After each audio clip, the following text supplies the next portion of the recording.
What up, y'all? 2023, big energy, big things going on. First and foremost, if you haven't yet, please do me a favor, hit that like button. And also hit that subscribe button. And also hit the post notification bell so you can stay up to date on everything that I drop on MajiOnline.com on YouTube. All right, so these are some of the things that I've gotten done before the sun even came up today. First win. Went to bed at my regular time last night. Woke up at my regular time this morning. Got up, did my routine, made it to the gym, got home, had a good meal. Now I'm recovering from that workout. And the very first thing I did after that meal was I said a prayer of gratitude and I started to get some work done. Speaking to the work. I'm new to the whole digital space. My kids are way further ahead on the curve than I am, but I'm catching up and I'm doing my best. If you haven't had a chance yet, I'd like it if you took the opportunity to check out that link that I posted to my Facebook page that'll direct you to another page. It's kind of like an opt-in page where you can also download my second ebook, Grounded Flow. This is only going to be the first chapter. What Grounded Flow is going to include are going to be all daily insights into fitness, nutrition, mindset, grounding, spirituality, stuff like that. And all of the things that I practice in my daily life on a daily basis. Right? These aren't things that I've kind of like sit around and I just dream up, ooh, this sounds good. No, these are things that I practice regularly on a daily basis that bring exceptional value to my life, and I want to share them with y'all for free. All right? So, check that out. Going into 2023, I've shared this in other videos and posted on it, but I wanted to expand on it just a little bit. For me, it's been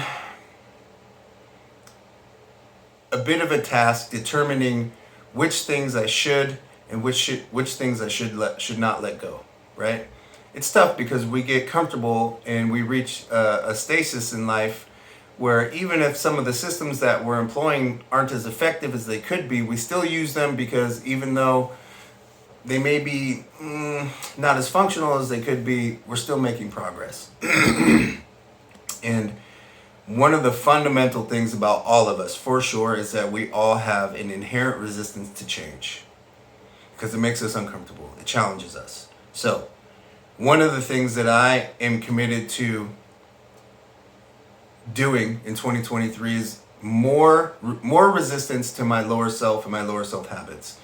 What does that mean? Okay, so the default snooze button, right? The proverbial default snooze button, where I'm a chronic all right, full disclosure, I've been a chronic procrastinator for a better part of my adult life. So in order to remedy that, a tip that I got years ago from a friend of mine, his name's Tad the Diet Coach. If you haven't heard of him, you should. The guy's an awesome guy, and he's got some great stuff going on. But when we first met, and I talked to him a bit about my issues with procrastination, he said to me, and this is really simple. So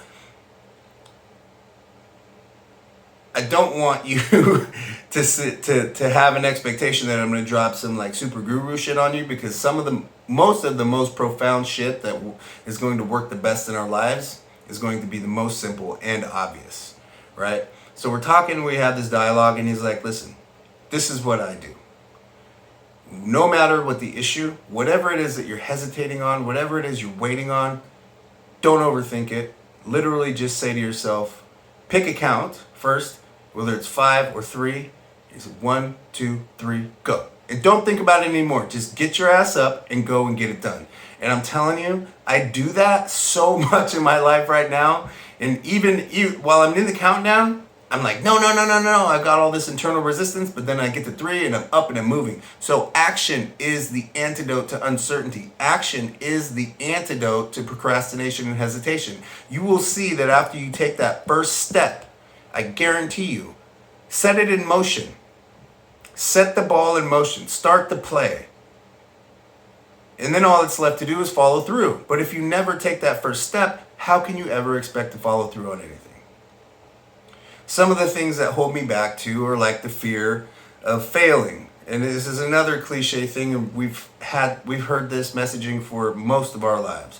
I was afraid to fail. This is such a powerful motivator, the fear of failure. So reframing that to where now I am expecting to run into adversity. I'm expecting to be challenged.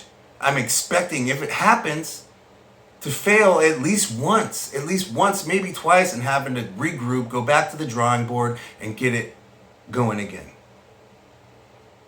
So much of our culture today is based around taking that first swing, like this, right? We have this noble and poetic and romantic idea that we live in a freaking movie and we're going to take that first swing, we're just going to knock it out of the park and it's going to be a home run and everyone's going to cheer for us, when that's never how it goes.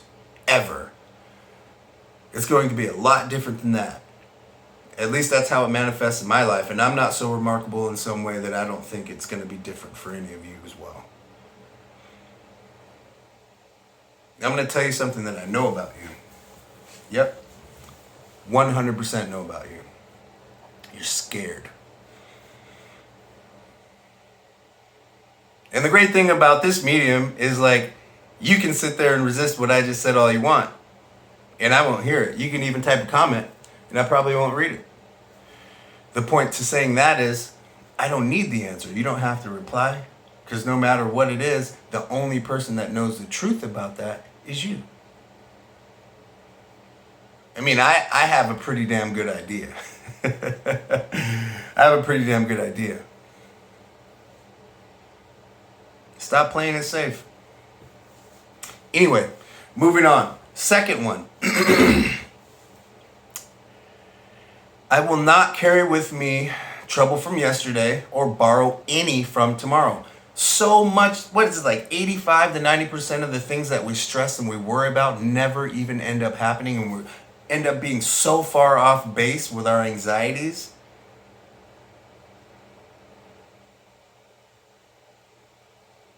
And the rest of it, the rest of the shit, we don't have any control over. It's going to happen regardless. God got coming for you what God got coming for you, period. So you may as well shoot your shot and manage that small, minuscule percent that you do have control over. And all of that stuff doesn't live out in the perceivable world. You may feel like it because I can pick something up and move it to one spot, that's control. Okay, whatever. All of the real control is right here and right here.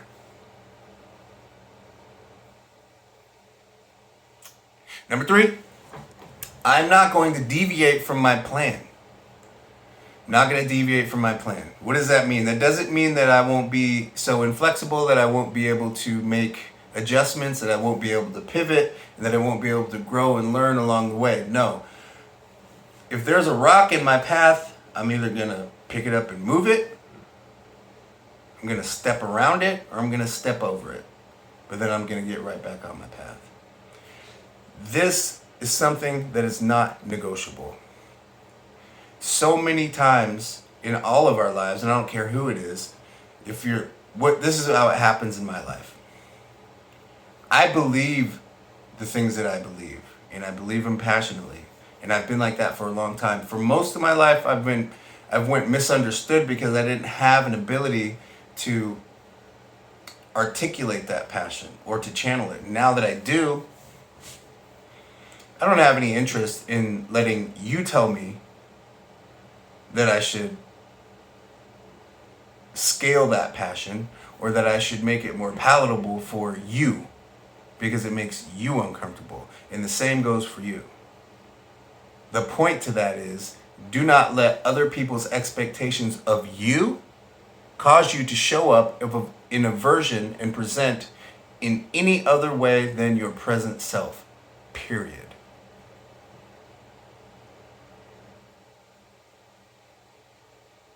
That's good enough.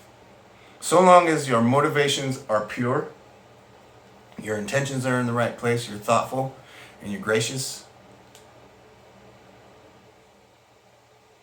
you show up and you do your best. Legitimately show up and do your best. Don't show up and be lazy and half-ass it and do 1/10 of the work and expect 100% of the results.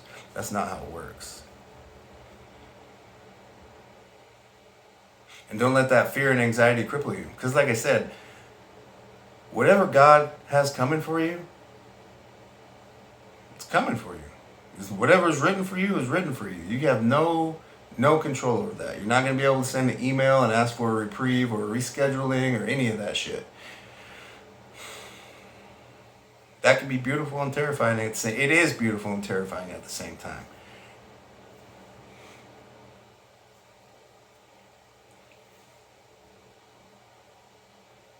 I need y'all to hear me when I say this.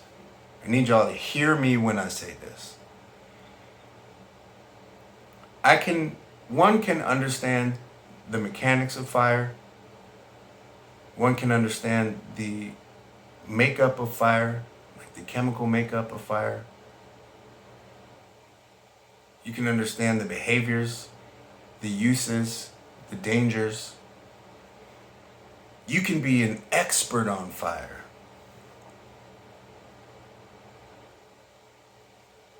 But until you get burned, you feel that heat, you smell that kind of sicky sweet smell, you'll never understand the true nature and power of fire.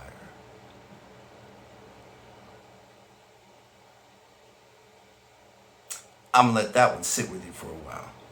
Peace, y'all.